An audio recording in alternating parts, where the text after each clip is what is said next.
What's up? What's up? What's up? Good morning, everybody. It's Maisha Edmond, licensed cosmetologist in the state of New York. Also, I am a certified trichologist here also in New York and also virtually, so around the world, right? Okay. Listen, I'm super excited to be with you here today on a Monday morning, 10:14 a.m., 10:31:22. What's good? What's good? Listen, I always like to do a good business check-in. You know, I always got something to say about something in the trichology niche of the beauty industry. And so super excited about that. A bit of housekeeping. You see my face behind me, right? You see me, right? So says save the date, but actually this class is live for you to register. It is the preventive care masterclass and strategy session on November 14th. On November 14th. So you can go to the link in my bio and it is available. The link is on Instagram. Also, if you go on my page here on Facebook, you can go to the actual post and you can click the link and go ahead and register. I'm super excited about what we have going on. Preventive care is something that I believe a lot of people are trying to do or around about doing, but they are not doing it full out because they have not discussed it, right? They didn't say, you know what, this is what I'm going to do.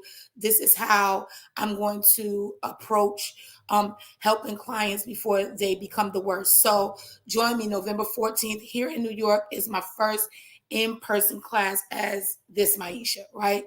As Trichology 911, really helping new and improving trichologists, right? New and improving trichologists to get to where they need to be. All right. So another bit of housekeeping. I'm live on Instagram. What's going on? Trichology 911 here live on my Maisha Edmond page. And also I am live on YouTube. So what's good? What's good? All right. So let's get into this. I really want to do this business check-in, but I want to talk about being practical versus being technical. I did talk about this sometime last year in the summer, and I hint on it back and forth, but I haven't really gone into it the way that I did when I first presented it for the organization that I am attached to. And so I wanted to really talk about being practical versus being technical. But I want to give you a few nuggets before I begin. One of the things that I want to say, hey, good morning, about being practical versus being technical in trichology is that you have to have a specialty. Okay, so let me give you a rhyme. This always helps me. If you do not specialize, you may not survive, right? It's kind of like being in a salon, right? I remember when I started, you wanted to do everything. You want to know how to do a jerry curl. You want to know how to do a weave. You want to know how to do some braids. You want to know how to do some finger waves. You want to be able to do that French roll. You want to be able to cut. Also want to be able to color. You want to be able to relax. You know what I'm saying? You want to do all these things, right? Which I felt like was necessary when I first got behind the chair. And so I would have a client coming in and Miss Jenkins gonna get this jerry curl, right? And then this girl gonna get a relaxer, and then this girl right here, she gonna get a cut. And do you braid? Yes, I do. Do you braid like the Africans? Do you do small braids? Do you do box braids? Do you do goddess braids? You did all these things. And one day you realized you were wearing yourself out. I mean, like really. And then you found out, I mean, it was good for me. It built character for me in, behind the chair. But then you found out I really don't like doing jerry because I don't like the smell. I don't like to braid. It takes me this many hours to do braids when I could do something else for this long and get more money. So, and it was less time. So, you start to build your muscles in that. Well, in trichology, it's the same thing. But I figured that if you do not specialize, you won't survive. Meaning, yes, you could do cranial prosthetics. Like I'm an all-around, well-rounded trichologist, right? You can do cranial prosthetics. You can do nutrition. You can do treatments. You can be more of a coach. But guess what? if you don't have a specialty, even within that, you won't survive. If you don't specialize, you will not survive, right? Which means that if you do not decide, okay, I'm not doing traction, or I don't really want to deal with seborrheic dermatitis. Why? Because the thing is this: when you're in trichology, there's already a niche within a niche, right? There are different niches within the niche of trichology. So you have the beauty industry, your trichology, right? And so if you don't decide what you're going to be taking time to really develop, you're not going to be too much help. You're going to be more so a generalist, right? So you want to make sure that you pick a specialty. It's not that you only can do this, but work that and then build onto that so that you have some things that you're really specific about when it comes to trichology. I guarantee you, if you specialize, you're going to survive, because people are going to say, well, yes, I do have hair loss, but I also have dandruff.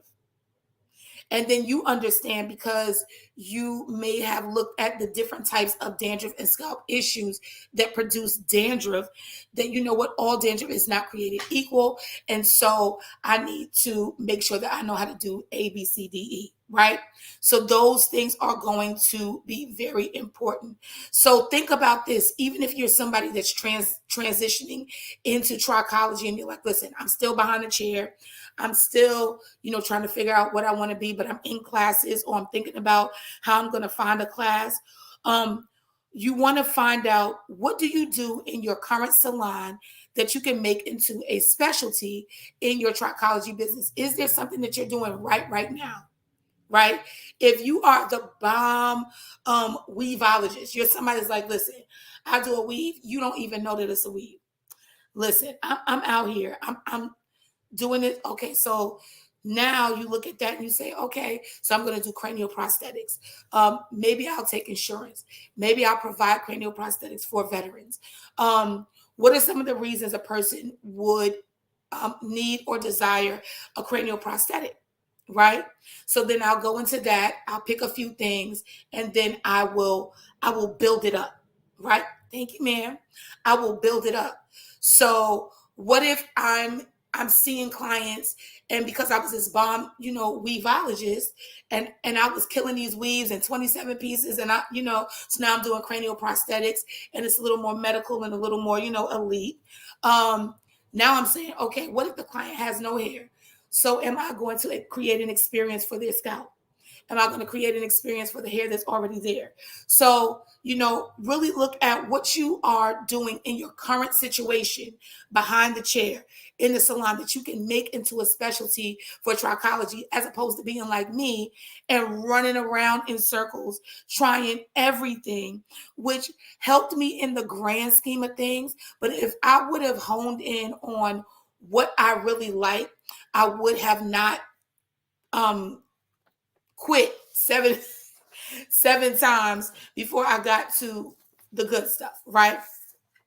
So let's talk about being practical versus being technical. You can be clinical, okay? You can be clinical and you can be technical. You can have all the jargon. You can have all the, everything that, just, oh, yes, the mitochondria. I talk about that, right? You can be clinical and you can be technical. But if you are not practical, you will not make it far. I'm going to say it again. You can be clinical and you can be technical. But if you are not practical, you will not make it far in trichology. So what is practical for you? What is practical for you? For me, practicality can only be achieved with systems, right? So what is a system? What is a system? It's a bunch of things that I string together, that I decide that I want to use to string together to get me from point A to point Z. I need to get from, I have a problem with hair loss, or I have a scalp issue or a hair issue, to thank you so much, Maisha, for helping me. This is now under control, it's slowed down, it's stopped, or it's reversed. So for me, I can only be practical in trichology if I'm using systems. And a system, so you know how you hear about, um, oh, I use this relaxer system. I use this, and then you go and you get the system, right? And you see like in a relaxer, like this is bottle number one, and then you use number two, and then you go to number three and you use number four. That creates the system, but it gets the desired result. It's the same thing in trichology. What is your system? What is practical for you? So let me outline a simple system for you in trichology. Would be, number one might be your free 15-minute consultation. Number two may be your full consultation. Number three may be your DIY with support treatment plan. And number four may be your maintenance plan. So you brought a person through a system. You brought them through a pipeline that got them from point A to point Z so that you can get desired results for the client as well as for yourself. So you can be clinical. You can have all the terminology. You could have taken all the classes. You can know what, when, why, how, and who, right? You can be technical. You can use things a certain way. You lay it like this. You do it like that. You spin it like that. But if you are not practical, if you are not somebody that a client can say, I can use this in my everyday. It works with my lifestyle. It works with the fact that I have children and I don't have a lot of time. It works with the fact that I'm driving, right? And I can't make it to you all the time. Then it doesn't work. Let me see. Oh, she said, why do you do what do you do if someone comes to you with an issue you don't specialize in, but you know about it? Do you still take the client? That's really good. Well, in the vein of being practical, is it practical for you? Remember, you don't have to be an expert, right? You said what? I was reading your question. So you said, what do you do if someone comes to you with an issue, right? That you don't specialize in, but you know about it. Do you still take the client? It depends on if it's practical for you, right? You don't have to be an expert, meaning you don't have to know it down to the science, but you will know if it's something that you don't deal with. So if a client comes to me and it's seborrheic dermatitis, but they also have like pus and bleeding and all that, and I've already decided that's not what I do, then I may not take them. Right? I may refer them to someone else.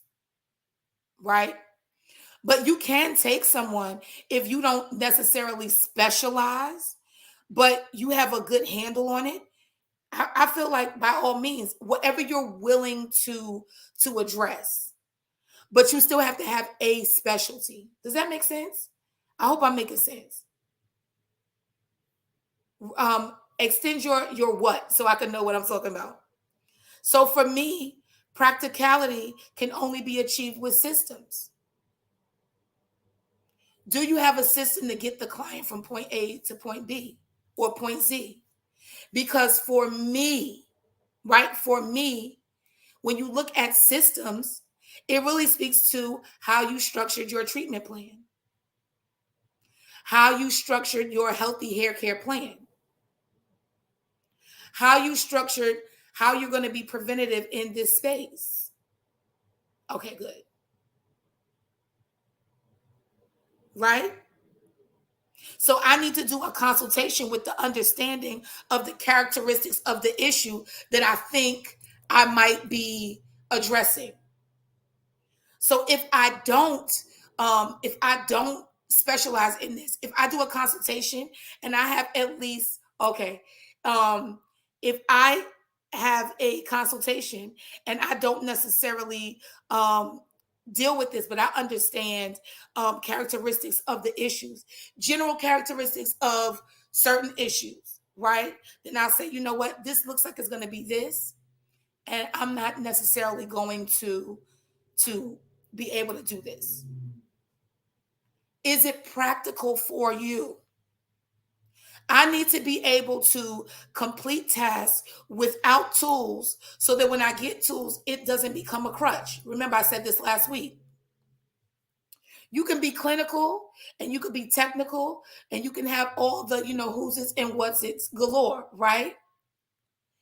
But if I'm not able to answer the question without the fancy tool, not saying don't use it, understanding characteristics, understanding what's going on, right? Then I need to be able to answer those questions so that if I break out the tool and it fails, it's not a crutch.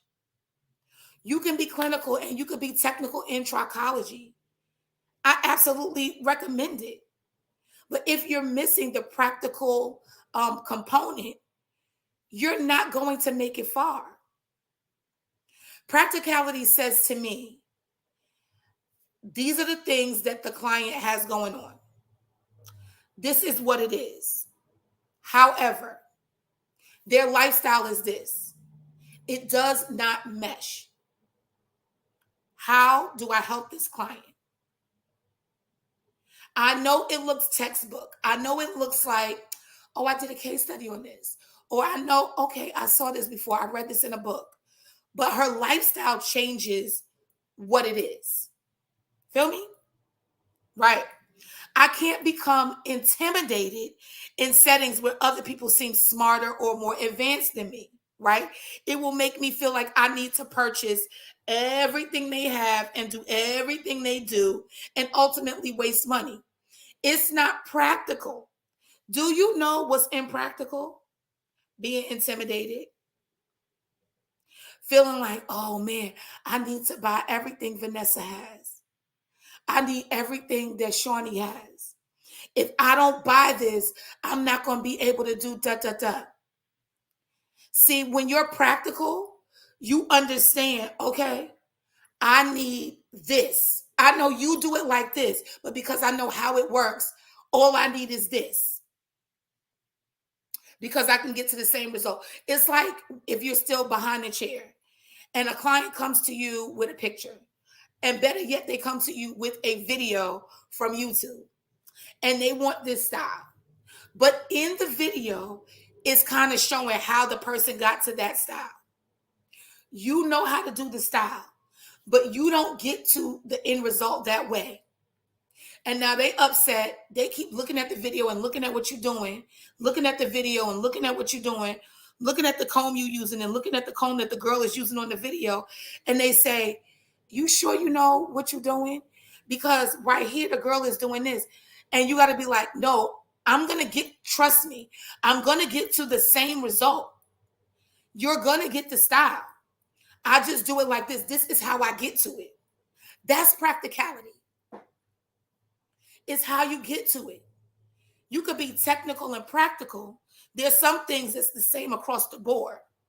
But then there's some things where, you know what practicality says, if you have this density of hair and this person has this density of hair, and I know that it's possible for you to get this style, but I have to add more hair, I'm not going to be able to go straight to the style. I have to do something else. There's a pit stop, right? So that's big, right? Most importantly, you have to look at the fact that you need trichology to make sense in your life. How are you presenting trichology?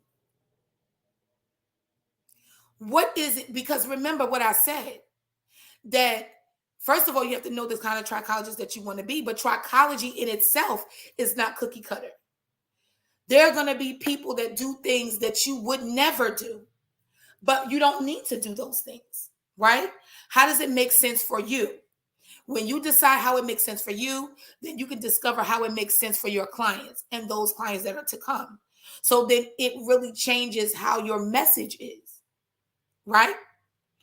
No one teaches you how to come back to your setting after trichology school, right? Or training and make it work. They don't. And that's why, although it seems that there are a lot of trichologists out there, right? There are not a lot of people that are doing what you're doing, how you're doing it. It may be tons of trichologists, right? But you look at the fact that they are not, it's not practical for you, if I'm making sense. So what happens is when you try to be technical and clinical and not practical, and you're trying to do something that everybody else is doing, you walk around discouraged because you feel like you didn't take a class that somebody was giving, and you're like, I missed that. I don't understand that. I don't understand why you know that or what this is. So in that being practical, right, as opposed to just being clinical and technical, you think about how you price, because I need to feel like I'm going to make my money back. I need to feel like it's worth it for me and for the client, right? Also, what do I need to start? Because I don't need to spend $5,000 on one machine if I don't even know what I'm doing. What are the foundational forms that I need? Is there a form that I need?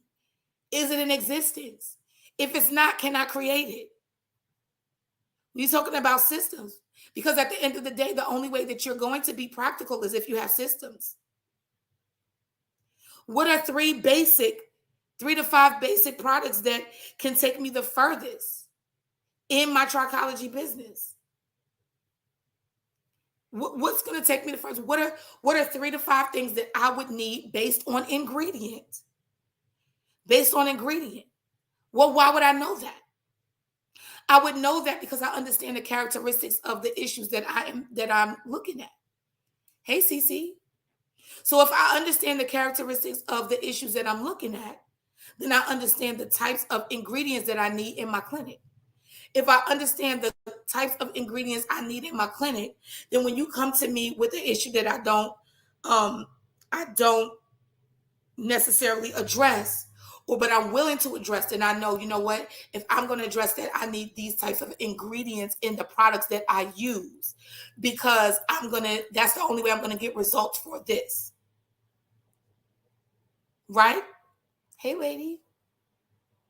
But if you're only clinical and technical and you're like, the box says this, the teacher says this, the da da da da da, then, and you don't use your experience of, this is the demographic that I serve, these are the people that I talk to, this is how I do this, you are not going to make it, because you're missing practicality. It's like being book smart with no street smarts. You have to be practical. It's not all about clinical. Clinical is needed. Technicality is needed. You have to know those things. But if you do not add practicality, if you do not add the fact that you're taking in consideration that, yes, this looks textbook, but her lifestyle is this, it's not going to work for her. It's not going to work for him. You are not going to go far. Even in being preventative care trichology. Listen, the link is live, just sidebarring. The link is live. You need to be here in New York, November 14th. It's going to be absolutely dope.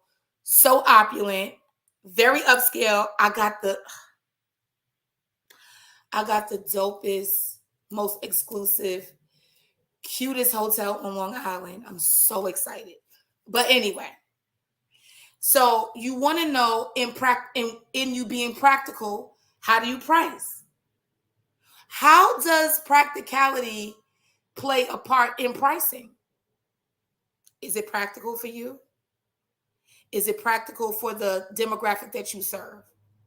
If it's not, and you want to make more money, but it's not practical for the demographic that you serve, can you get the money? Okay, this is the question. Can you get the money, but you have to structure it a different way? There are some trichologists that I work with in mentorship that can't offer treatment plans, but they can offer the same exact thing in treatment plans a la carte and get more money, because it's something about the demographic of people that they serve that don't want a plan.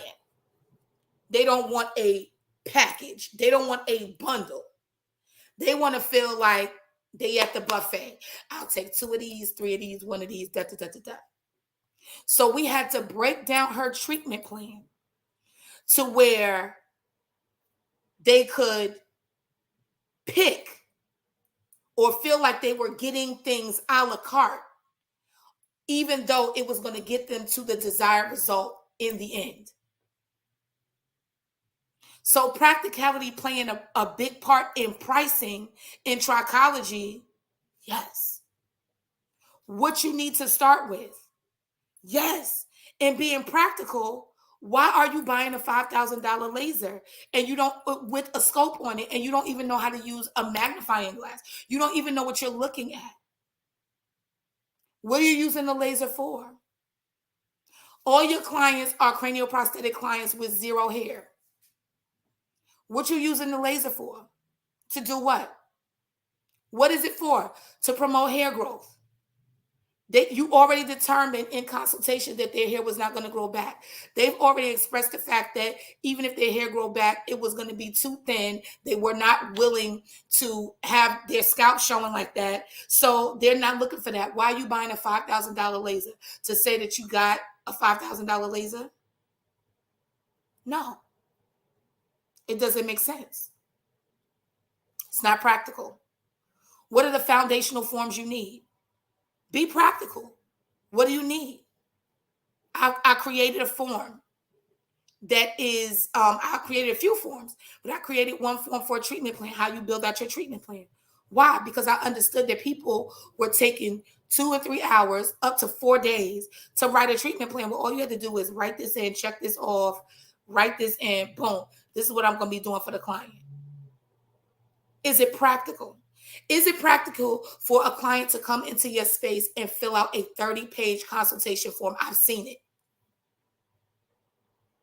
Or over 100 questions. It is not practical for you to have a file cabinet full of forms when you can use a digital platform that is HIPAA compliant if you're asking those specific questions and have it filed away. Right? I know I'm not by myself. What are the 3 to 5 basic products that you can use that will take you the furthest based on ingredients? Do you know your ingredients? What is salicylic acid going to do for you? What is coal tar going to do for you? You know, do you need nicotinic acid? What are the ingredients that you need for specific things? So let's break it down. Let's look at what you see in your clinic. If I'm always seeing these 3 things max in my clinic based on demographic, the water, the environment, how people style their hair, then I'm going to make sure I have these ingredients because these ingredients attack these issues. And finally, how do I know who to help? How do I know who to help? And I always ask this because I need you to answer. What kind of trichologist are you? And what problem are you solving? Huh? What problem are you solving? I want to give you a cute little tip, and I'm going to get out of here. I want to give you a cute little tip, right? I call it small protocols for big bucks. Small protocols for big bucks. I want you to come up with some protocols, some practical things that you can do inside of your clinic that will help move your clients along, fill in some dead spaces in your treatment plans, and also that would make you some money, right? They may be simple, but you want 15 to 20 really simple protocols, right? A scalp mask, right? It could be a protocol because depending on what the scalp mask is, you can say, okay, well, if they have this, I will recommend this. They have to use this 4 weeks straight, sit it on their scalp for this long, and they'll get this result. That's a protocol. A protocol for life changes. A protocol for nutritional adjustments. A protocol for wash day regimens. A protocol for treatments for hair. You need a simple protocol for exfoliation, for scalp issues. You want a protocol for anagen phase prolonging. You want a protocol for antifungal issues or antibacterial issues or even moisture retention. Think of the things that you see. Write them down. Do a brain dump. and make small protocols. What would I do if a person needed to retain moisture in their hair? Make a protocol. How often do I need to see them? How long do I need to see them? What is going to be the end result? Is there bacteria? What would I do? Is there fungus? What would I do? Do they need the anagen phase extended? What am I going to do with that? What would I recommend? Do they need an exfoliation? Is there an increase of buildup, whether it be dandruff, um, whether it be products, dirt, all that other stuff? Let me figure out a protocol for exfoliation. Let me look at some protocols. Let me create a protocol for just healthy scalp, moisturizing the scalp, doing something with scalp health, even treatments or protocol for hair health, looking at a wash day regimen. What is the protocol for wash day? Do I have them to detangle the hair? How do I have them to comb the hair out? How do I have them to part the hair? Is it going to be in sections? How long will they stay under the dryer? This is they're at home. After they're under the dryer, what do they do next? Make protocols. Make protocols.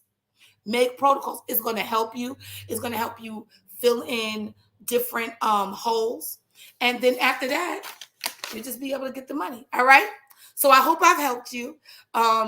Talking about being clinical and technical is great, but being practical is what you really need. Join me November 14th in person here live in New York. Preventative Care Trichology Masterclass and Strategy Session. The link is live, and I offer afterpay. So you could just get your thing and do your afterpay, and I'll see you here. All right. And for those that are registering, you already know you're receiving the email with all the information where you should be staying if you're staying, because it is a 1 day, so you can stay or not. Also, VIP is available, so if you want to come the day before and get a one-on-one with me privately, you can do that as well. I'm super excited. I hope I helped you today. Have a great day today. Enjoy your day. Happy hair growing.